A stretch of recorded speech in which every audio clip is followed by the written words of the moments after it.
ناظرین، پروگرام کلام کوثر کے 5ویں ایپیسوڈ میں بریک کے بعد ایک مرتبہ پھر آپ کا استقبال ہے۔ گفتگو کا سلسلہ آگے بڑھاتے ہیں۔ مولانا دین اسلام کی تعلیمات میں ایک عنوان تقوی کا ہے۔ خود جناب امیر علیہ السلام اپنی وصیت میں ارشاد فرماتے ہیں کہ میں تمہیں تقوی کی وصیت کرتا ہوں۔ جناب صدیقہ طاہرہ سلام اللہ علیہا اس خطبے میں کیا ارشاد فرما رہی ہیں؟ فلسفہ احکام کے بعد بی بی نے ایک تقریباً اس سے پہلے کہ اب خطبے کے دوسرے حصے کی طرف جائیں ایک اشارہ کیا ہے کہ دیکھو یہ تمام چیزیں تمہیں بتا دیں، فاتقوا اللہ حق تقاتہ، تقوی الہی اختیار کرو، نہ عام تقوی بلکہ جو تقوی الہی اختیار کرنے کا حق ہے۔ یہ تمام فلسفہ احکام میں نے تمہیں بتایا، ایک ایک حکم کے اوپر عمل کرو۔ اور واقعاً کبھی کبھی ہم لوگ کو لگتا ہے کہ تقوی ایک بہت ہی بھاری چیز ہے، نہیں، البتہ عمل میں ہو سکتا ہے کہ مشکل ہوتی ہے، عمل میں شیطان آ کے بہکاتا ہے، لیکن اگر دیکھا جائے دو چیزوں کے اوپر آ کے خیال رکھنا ہے، اور اگر حقیقت میں دیکھا جائے تو دو چیزیں ایک ہی چیز کی طرف پلٹتی ہیں۔ صرف انسان آ کے یہ غور کرے، جو بھی واجب ہے اسے آ کے انجام دے۔ دیکھیے حرام کا ترک کرنا کیا ہے؟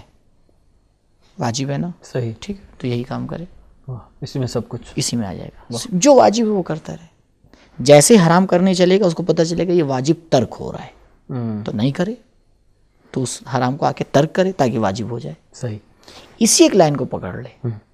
اب اس سے آگے اس وقت بڑھے کہ جب یہ ایک لائن اس کی زندگی میں تھوڑا سا بیلنس ہو جائے، واجبات پہ عمل کرنے لگے، محرمات کو ترک کرنے لگے۔ پھر بھی فرماتی ہیں دیکھو جب اس دنیا سے جانا تو اس بات کا خیال رکھنا، وَلَا تَمُوتُنَّ إِلَّا وَأَنْتُمْ مُسْلِمُونَ، جب اس دنیا سے جانا تو اس بات کے ساتھ جانا کہ مسلمان جاؤ۔ اس سے ایک بات اور ہمیں سمجھ میں آتی ہے کہ ضروری نہیں ہے ہر زبان پر اسلام کا دعویٰ کرنے والا جب اس دنیا سے جائے تو وہ مسلمان ہی جائے۔ یہ بھی تاکید کر رہی ہیں کہ دیکھو اس بات کا خیال رکھنا، اس کا مطلب یہ کہ ہر ایک کے لیے نہیں، بھئی وہ صفت جو سب میں پائی جاتی ہے اس کے اوپر تاکید کرنے کی کوئی ضرورت نہیں ہے۔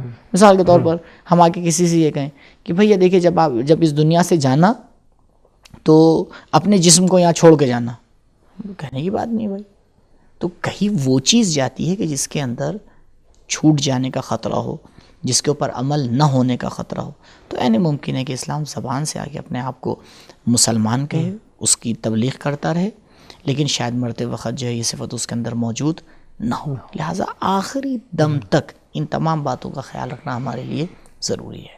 اچھا مولانا، اہل بیت علیہم السلام کی جو مقامات ہیں اس قدر بلند ہیں کہ حق تو یہی ہے کہ یا تو ان کا خالق کچھ ان کے بارے میں بیان فرمائے یا وہ خود اپنے بارے میں کچھ بیان فرمائے۔ اب خالق کائنات کہیں آئے تطہیر کی شکل میں، کہیں آئے مباہلہ کی شکل میں، اور اسی طرح مختلف طریقوں سے قرآن کریم میں ان کا تعارف کرواتا ہے۔ خود جناب سیدہ سلام اللہ علیہا جو ہے وہ اپنا تعارف کیسے کروا رہی ہیں؟ دیکھیں یہ اس خطبے کا ایک اہم موڑ ہے، اور واقعی بہت اہم موڑ ہے۔ کیوں؟ کیونکہ اب تک بی بی نے جو بھی بیان کیا ہے وہ سب ایک تمام مسلمانوں کے لیے عام باتیں ہیں۔ صحیح، ان کی پرورش کی طرف، ان کے کمالات کی طرف، امت کو ایک صحیح ٹریک پہ لانے کے لیے بی بی نے آ کے بہت سی نصیحتیں یہاں تک کی۔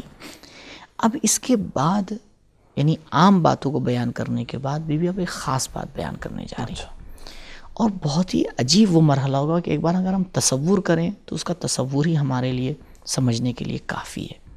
کہ سوچیں وہ خاتون کہ جو اس طرح سے کبھی گھر سے نہیں نکلی، اب وہ آئی ہے مسجد میں ایسے حالات میں، اب وہ آ کے وہ اب اپنے آپ کو پہچنواتی ہے۔ کیا ضرورت پڑ رہی ہے صدیقہ طاہرہ سلام اللہ علیہا کو کہ وہ اپنے آپ کو پہچنوائے؟ یعنی کیوں؟ کتنا اجنبی ہو گیا زمانہ کی ضرورت محسوس، یعنی یہ احساس ہو رہا ہے کہ تم لوگ مجھے نہیں پہچانے ہو، یا بھول گئے ہو، یا جب انسان کے جو صفات ہوتے ہیں اس کے مطابق سامنے والا عمل نہیں کرتا تو آگے کیا کہتا ہے؟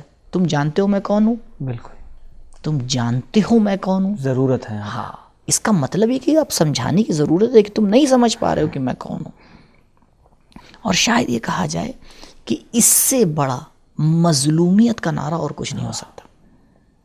بڑا اسی لیے بہت اہم موڑ ہے اس خطبے. مصیبت اسی میں ہے. ساری کیا ضرور ایک بیٹی نبی کی، کون سی بیٹی جس کے لیے رسول اکرم صلی اللہ علیہ وآلہ وسلم فرما رہے ہیں فاطمہ بضعۃ منی، اتنے صفات اس کے بیان کیے گئے ہیں، طاہرہ، کوثر، صدیقہ، فاطمہ، ایک قطار ہے صفات کی. بارہا پیغمبر نے پہچانوایا، بارہا پیغمبر نے اس کی معرفی کی. پوری آیت نازل ہوئی کہ اے پیغمبر اپنی خواتین کو نساءنا و نساءکم، جمع کا صیغہ قرآن نے استعمال کیا. پھر بھی اس پیغمبر نے کہا کہ اے پروردگار تو جمع کا صیغہ تو استعمال کر رہا ہے لیکن یہاں ہے ہی نہیں ایک کے علاوہ، ایک کو لے کے جا رہے ہیں. اب ضرورت پڑ رہی ہے کہ ابھی نبی اس دنیا سے گئے، وہ خاتون اپنے آپ کو پہچانوائے. بی بی فرماتی ہیں اعلموا، جان لو، انی فاطمہ، میں فاطمہ ہوں. جانتے ہو تم لوگ میرے باپ کون ہیں؟ و ابی محمد، اور میں محمد کی بیٹی ہوں اکلوتی.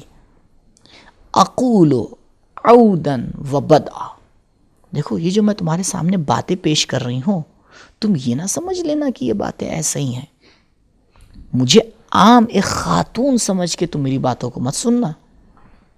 پھر بی بی اپنے صفات کی طرف اشارہ کرتی ہیں. ولا اقول ما اقول غلطا، جو کچھ بھی میں بیان کر رہی ہوں اس میں ذرا سی بھی تم کوئی غلط چیز نہیں پاؤ گے. یہ ایک اہم چیز ہے. پھر عصمت کی طرف اشارہ ہے کہ دیکھو کہ تم یہ نہ سمجھ لینا کہ ایک عام خاتون آ گئی ہے، اس کا حق غصب کر لیا گیا ہے، وہ جذبات میں آ گئی ہے، اپنا حق مانگنے کے لیے آ گئی ہے. پہلے ایپیسوڈ میں نے اس بات کی طرف اشارہ کیا تھا، اگر واقعاً فقط اور فقط بی بی کا مقصد مسجد میں آنے کا اپنے حق کو مانگنا ہوتا تو ابھی تک بتائیے آج ہم 5ویں ایپیسوڈ تک پہنچے، ابھی تک کہ بی بی نے کہیں اپنے حق کا ذکر کیا؟ نہیں کیا. اس قدر لمبی تمہید کیوں ہے؟ یہ ساری باتیں کس لیے بیان کی جا رہی ہیں؟ مقصد اس سے کہیں اعلیٰ ہے. دنیا یہ نہ سمجھ لے کہ بی بی جو ہے وہ ایک باغ کو بچانے کے لیے آئی ہیں. نہیں، بی بی اسلام کو بچانے کے لیے آئی ہیں. بی بی کمالات انسانی کو بچانے کے لیے آئی ہیں. آ کے اپنی معرفی کر رہی ہیں. ولا افعلو ما افعل الشتتا، تم یہ نہ سمجھ لینا کہ میرے گفتار اور میرے کردار میں کوئی فرق ہے. نہیں، نہ میرے گفتار میں کوئی غلطی تم پاؤ گے، نہ میرے کردار میں کوئی تم کمی پاؤ گے. اگر ایک انسان کے گفتار اور کردار میں کوئی کمی نہیں ہے تو آپ اس کو کیا کہیں گے؟ معصوم کہیں گے. کیا معصوم کی ڈیفینیشن کچھ اور ہے؟ نہیں، یہی ہے، عیب اور کمی سے پاک اور بری. پاک ہو.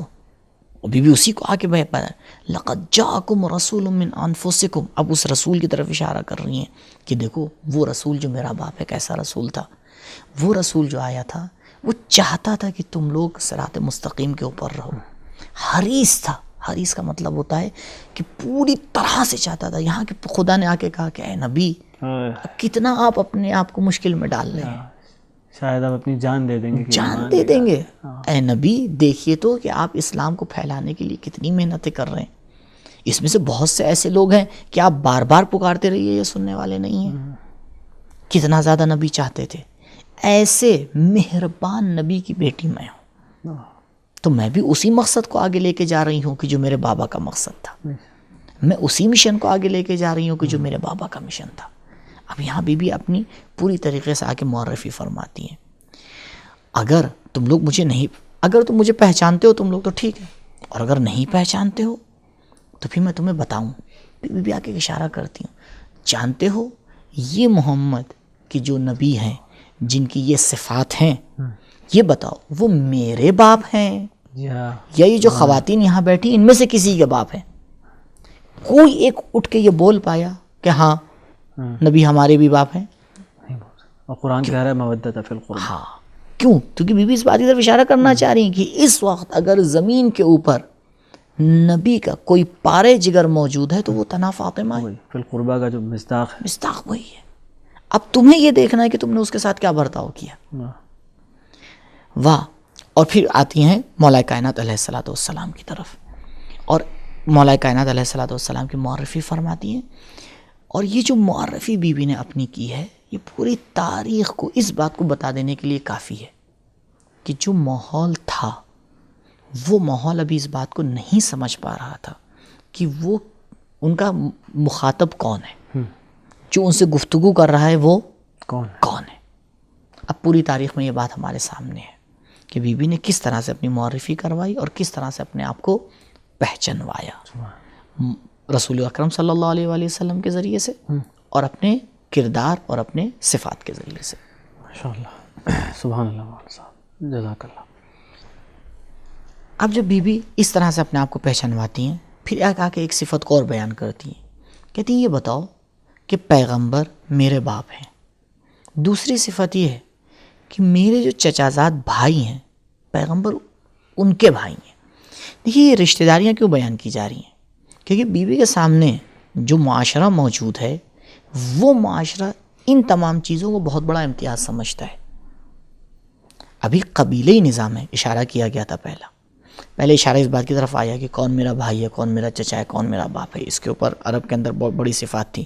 تو بی بی کہہ رہی ہیں اگر یہی تمہارے لیے امتیاز ہے تو یہ بتاؤ سب سے بڑا امتیاز کس کے پاس ہے؟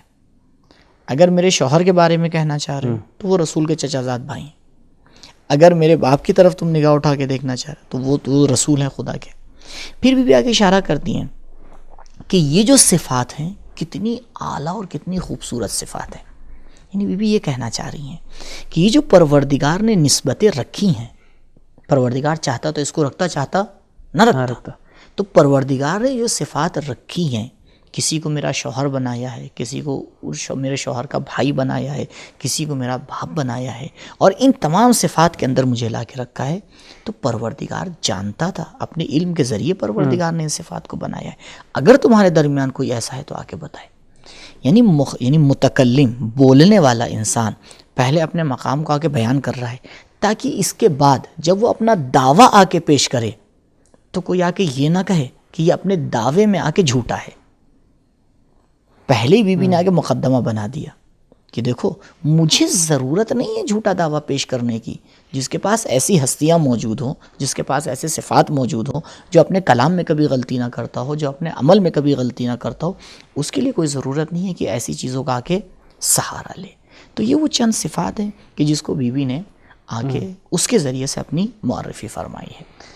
بہت شکریہ مولانا. اس کے ساتھ ہی ہمارا وقت جو ہے اپنے اختتام کو پہنچا. ناظرین، اس امید کے ساتھ کہ آپ نے مولانا کے علمی بیانات سے فائدہ حاصل کیا ہوگا، آپ سے اجازت چاہیں گے. انشاءاللہ حاضر ہوں گے ایک نئے ایپیسوڈ کے ساتھ. ہمارے ساتھ رہیے گا.